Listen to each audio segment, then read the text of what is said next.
Muy buenos días, mis hermanos. Pues estamos ya a sábado 10 de mayo, terminando la semana tercera de Pascua. Y antes que nada, pues quiero mandar un saludo a todas las mamás del mundo. Hoy en México y en muchas partes se celebra el Día de las Madres. Les mando un saludo primero a nuestra Madre del Cielo, María Santísima, Madre de Dios y Madre nuestra, porque ella quiso asumir el rol de Madre nuestra y nos cuida y nos proteja. Pero también después a mi madre, a mi mamá que me dio la vida, que ya tiene 97 años, está enfermita, pero sigue con ese carácter alegre, con las cuestiones de su enfermedad, ¿verdad? Pero bueno, Dios te bendiga, Madre hermosa, Dios la bendiga, le mando un abrazo muy fuerte a usted, la amo con todo mi corazón y pues por ahí estaré visitándola para darle un abrazo en persona. Mis hermanas, que son madres de familia también todas ellas y que cuidan con mucho amor a mi mamá, obviamente mis sobrinas, mis primas, toda la gente de mi familia que son madres. Obviamente mi esposa, que es la madre de mis hijas, que son las madres de mis nietos. Ellas que son las cercanas, las amo con todo mi corazón y les mando un abrazo muy especial a ellas. Pero hago extensivo este abrazo a todos ustedes que me ven, tanto de mi parroquia María Madre de la Iglesia, tanto de la parroquia Jesús Divino Maestro, que sigo queriéndolas mucho. A todas las mamás de esas comunidades las abrazo con todo mi corazón y las bendigo desde aquí. Y todas las demás madres de familia que me vean en el resto del mundo. Sé que son en muchas partes, me hacen favor de recibir estos videos. A todos los que sean madres les mando un abrazo y mi bendición al final con todo mi amor. Y pues bueno, entrando en materia, hoy continuamos con Hechos de los Apóstoles, capítulo 9, versículos del 31 al 42. Y nos habla cómo después de la persecución que trajo la muerte de Esteban, y que trajo cosas buenas, porque la gente que huyó, donde quiera que iba, seguía predicando la palabra, iba cundiendo. Hoy empieza diciéndoles Lucas que las comunidades cristianas gozaban de paz, sobre todo dicen toda Judea, Galilea y en Samaria, gozaban de una paz tremenda, de una paz muy buena, y dice, por eso progresaban en la fidelidad de Dios, y dice, y se multiplicaban animadas por el Espíritu Santo. Esto es algo muy hermoso y es con lo que inicia hoy. Pero Pedro nos narra, en la primera parte nos narra esa situación, cómo estaba la gente en paz, y Pedro se dedicó a recorrer, a seguir predicando la palabra de Dios, y hoy en la segunda parte de esta primera lectura nos lo presenta, que fue a visitar a los fieles de la región de Lidia, y encontró a un hombre llamado Eneas, un hombre que estaba paralítico, que tenía 8 años postrado en cama, y Pedro lo sana y lo levanta. Seguía dando eso, y dice, todos los habitantes de Lidia y de la llanura de Sarón que lo vieron, se convirtieron al Señor. A Jesús le decían, ¿qué señales haces para creer en ti? Pues aquí ellos sí veían esas señales de Pedro, que eran señales de Jesús, porque Pedro les dejaba claro, es el nombre de Jesús el que hace estos portentos, ¿verdad? Y luego de ahí se va a Jaffa. Dice, porque la gente de Jaffa sabía que estaba cerca ahí en Lidia, y fueron por él, porque ahí en Jaffa había una mujer que se llamaba Tabitá, que significa Gacela. Era una mujer generosa que ayudaba con limosna a la gente, que era muy piadosa, pero sin embargo cayó enferma y se muere. Entonces van y le hablan a Pedro para que vaya a verla. Y todas estaban llorando, las viudas, mostrándole a Pedro las túnicas y las cosas que ella les había regalado en vida. Pedro las manda a sacar a todas, se pone de rodillas y se puso a orar. Luego, dirigiéndose a la muerta, le dijo, Tabitá, levántate. Ella abrió los ojos y al ver a Pedro se incorporó. Él la tomó de la mano y la levantó. O sea, dice, esto se supo en toda Jaffa y muchos creyeron en el Señor. Nuevamente vemos aquí a Pedro haciendo en el nombre de Jesús los milagros que Jesús había prometido, convirtiendo a muchos con su predicación, pero convirtiendo a muchos con estas señales milagrosas que hacía en nombre de Jesús. Y bueno, seguimos con el Evangelio de San Juan, capítulo 6, versículo del 60 al 69.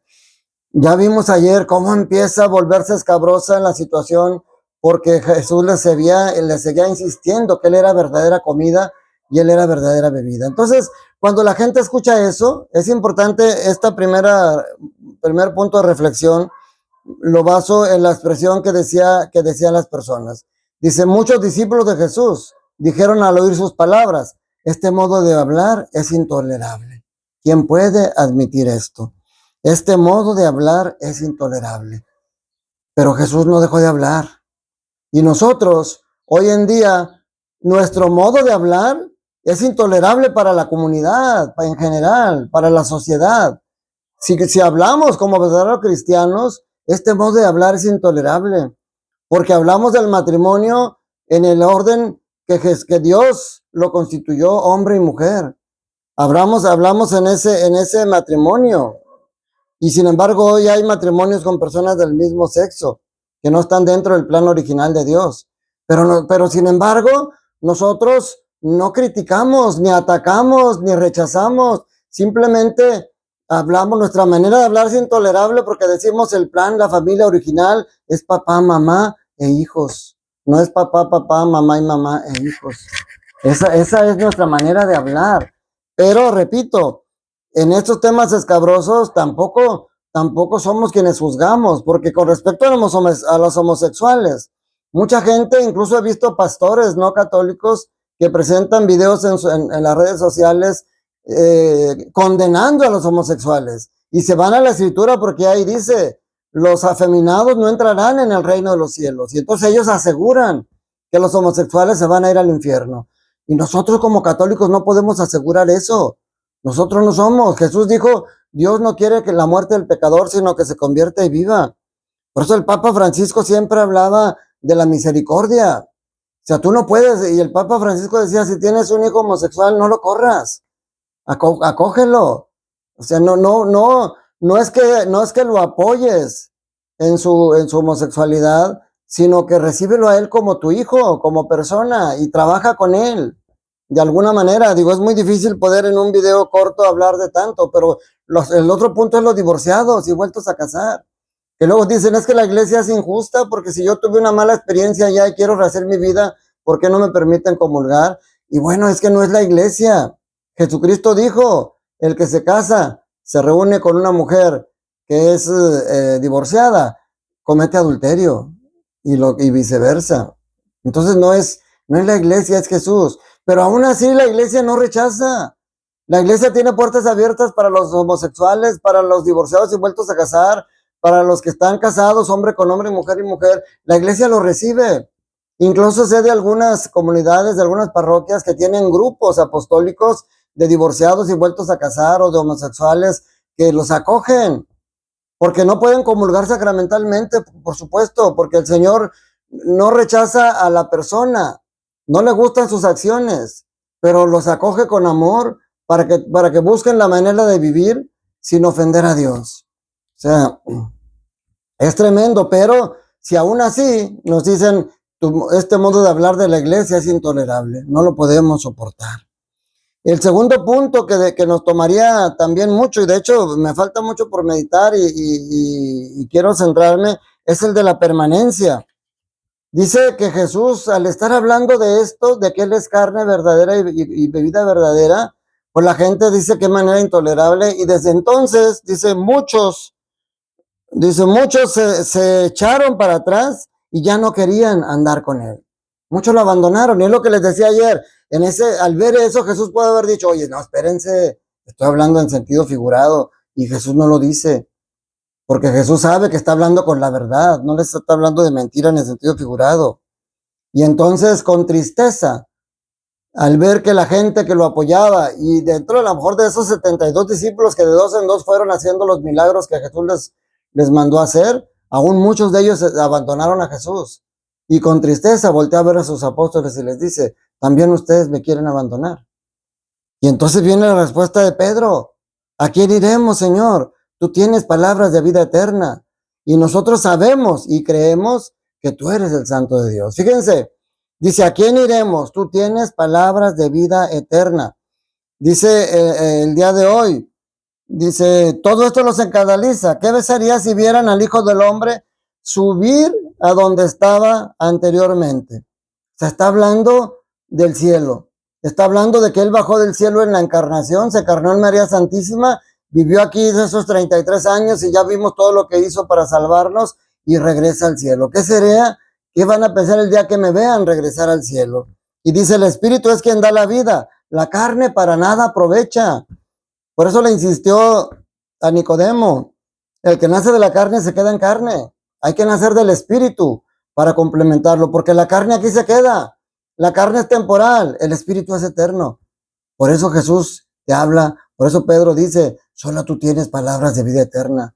Nadie, ningún profeta se había atrevido a decir eso, porque nadie lo podría cumplir, solamente Jesús. Él es el único que nos puede dar la vida eterna.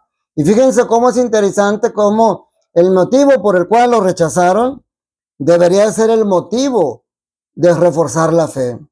Y así fue para unos y para otros. O sea, el hecho de que él dijera que mi carne es verdadera comida y mi cuerpo es verdadera bebida, fue el motivo por el cual mucha gente lo abandonó. Pero también fue el motivo por el cual los apóstoles dijeron, tú tienes palabras de vida eterna. Porque la carne es temporal, la carne dice, para nada aprovecha, en cambio el Espíritu es el que da la vida eterna. Y aquí lo dice, el Espíritu es quien da la vida. Entonces, lo que fue motivo de rechazo para algunos fue el motivo por el cual los apóstoles abrazaron la fe. Nosotros creemos y sabemos, lo dicen con certeza, que tú eres el Santo de Dios. Y entonces yo me imagino a Jesús volteando a nosotros a verlos. ¿Cuántas personas no han dejado la Iglesia Católica, mis hermanos? Si tú eres una persona que ahorita está pensando en salirse de la Iglesia Católica por el mal testimonio de algunos de nosotros, porque te han lavado el cerebro otras denominaciones, porque tú no conoces bien tu fe, por cual sea el motivo, Jesús hoy te dice a ti, tú también quieres dejarme. ¿Por qué? Yo te invito a que reflexiones por qué. Es que me han dicho otras veces, no pienses lo que te han dicho otras personas. Mira la palabra de Dios. Jesucristo dijo, hagan esto en memoria mía. Chequen ustedes qué iglesia de todas las cristianas no católicas cumple lo que Jesús dice. Jesús dice a los que les perdonen los pecados les quedarán perdonados. Jesús no lo dijo simbólicamente. Jesús dijo mi carne es verdadera comida y verdadera bebida. Jesús no lo dijo simbólicamente. Y entonces cuando tú rechazas, cuando tú te vas de la Iglesia Católica para otra denominación, estás rechazando a Cristo, aunque creas que estás siguiendo a Cristo, porque ellos también son cristianos, pero ellos no están siguiendo las enseñanzas de Cristo. Ese es el problema.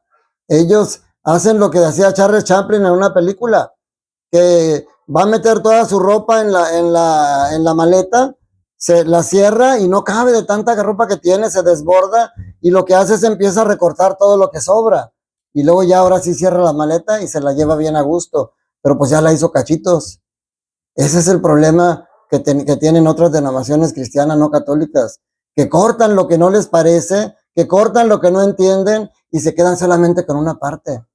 Si tú no entiendes algo, no es motivo para abandonar la iglesia.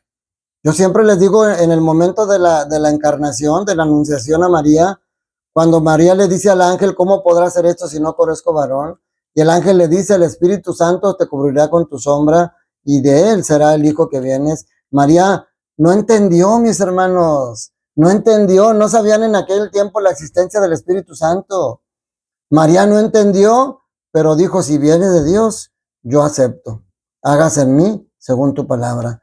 Esa es la fe, mis hermanos, porque si tú solamente vas a creer lo que entiendes, ¿dónde está la fe? Eso es razonamiento. Eso es razonamiento. Si yo te digo que este es un lápiz, pues tú vas a decir, estás loco, esta es una pluma, pero eso lo estás pensando en tu razonamiento. No necesitas tener fe para saber que esto es una pluma, ahí lo estás viendo. O sea, esa es la situación. No se necesita entender. Y si vas a rechazar algo porque no lo entiendes, entonces estás mal.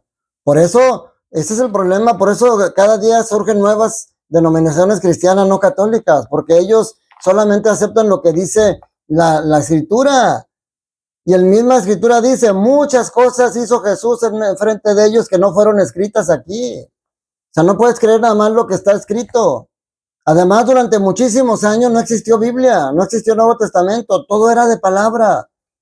Por eso nosotros como católicos tenemos la escritura, por supuesto, como principal fuente, pero también tenemos el magisterio, la iglesia que nos explica, es aquello que nosotros no entendemos bien. y que aún así, cosas que no pueda entender, la dejo a la fe. Esa es fe. Si yo solamente quiero tener certezas, entonces no tengo fe. Estoy yéndome chueco. Tantas cosas que te podría decir, hermano, pero bueno, ya avanzamos mucho. Les doy un abrazo a todas las mamás. Les mando la bendición muy especial a todas las mamás que fueron capaces de dar vida en su vientre, a las mamás espirituales que no pudieron tener hijos, pero que adoptaron a uno. A todas ustedes, mamás, les mando un abrazo con todo mi amor y con todo mi cariño. Obviamente, muy especial a mi mamá, a mis hermanas, a mi esposa, a mis hijos. Que la bendición de Dios Todopoderoso, Padre, Hijo y Espíritu Santo, descienda sobre ustedes, sus familias, trabajos, escuelas y permanezca para siempre. Un fuerte abrazo. Recuerda, Dios te ama y quiere que seas feliz.